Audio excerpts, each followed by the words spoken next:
ત્રિનેશ્વર મહાદેવની વિશેષ પૂજા કરી તરણેતરનો ભાતીગળ લોકમેળો મુકાયો ખુલ્લો. વરસાદના વિઘ્ન વચ્ચે 4 દિવસીય ભાતીગળ લોકમેળો મુકાયો ખુલ્લો. સાંસ્કૃતિક કાર્યક્રમો લોકડાયરા. ગ્રામીણ ઓલિમ્પિક પશુ સ્પર્ધાઓનું આયોજન. મુખ્યમંત્રી ભૂપેન્દ્ર પટેલ, ગૃહમંત્રી હર્ષ સંઘવી સહિતના નેતાઓ અલગ અલગ દિવસોમાં મેળામાં હાજરી આપશે. સંસ્કૃતિ અને ઇતિહાસને ઉજાગર કરતો લોકમેળો ખુલ્લો મૂકવામાં આવતા સહેલાણીઓ ઉમટી પડ્યા. ગંગાકુંડમાં સ્નાન કરવામાં આવ્યું. અર્જુને મતશેવેત કર્યો, ત્યાં પણ લોકોની લાઈનો લાગી.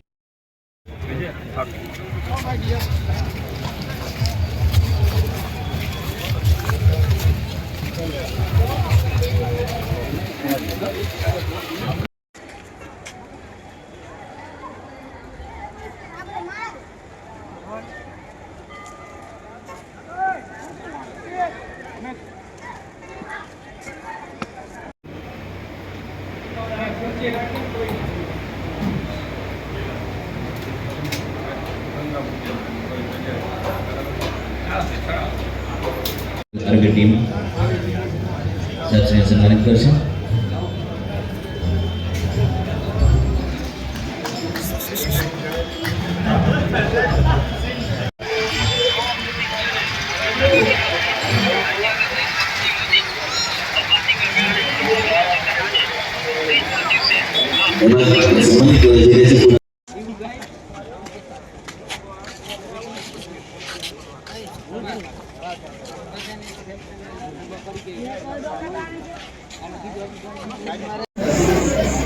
બધું કાંઈ બોલાય નહીં, વિદ્યાર્થી બધે આપણે બીતીયા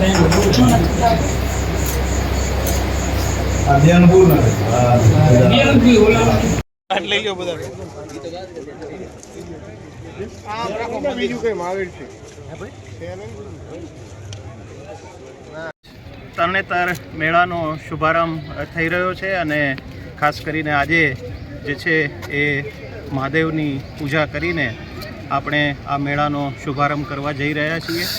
ખાસ કરીને 4 દિવસ માટે ખૂબ લોકો આવશે એવી અમને અપેક્ષા છે અને એના માટે તંત્રએ પૂરી તૈયારી કરી છે.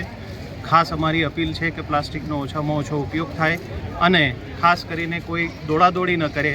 ક્યારેય પણ એવો પ્રસંગ બનવા પામે ત્યારે શાંતિથી જે છે એ પરિસ્થિતિમાં એ રીતે વર્તે એવી બધાને ખાસ અમારી વિનંતી છે.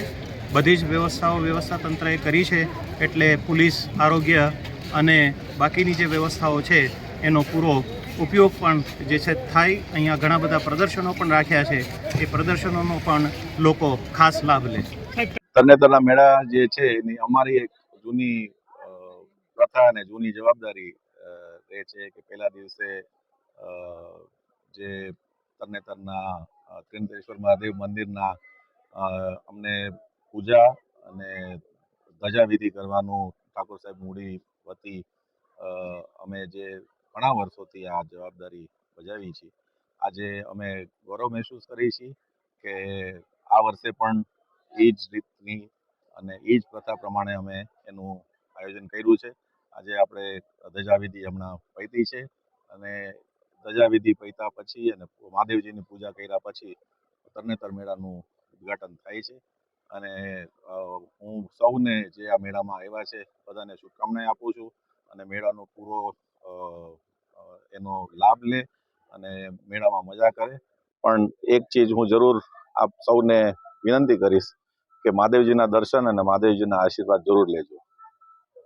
મયુરગીરી શંભુગીરી ગોસ્વામી છે. અમે આ વર્ષોથી સેવા પૂજા કરી છે.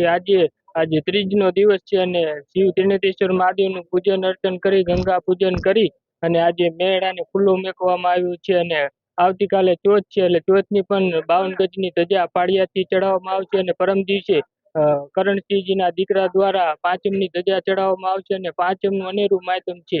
એ બ્રહ્મકુંડમાં 3 કુંડ આવેલા છે, બ્રહ્મકુંડ, વિષ્ણુકુંડ ને શિવકુંડ, જ્યાં વહેલી સવારે 4 વાગે માં ગંગાજીનું અવતરણ થાય છે અને પછી ગંગામાની આરતી કરી અને લાખો લોકો તેમાં સ્નાન કરી ત્રિનેત્રેશ્વર મહાદેવના દર્શન કરી અને ધન્યતા અનુભવે છે.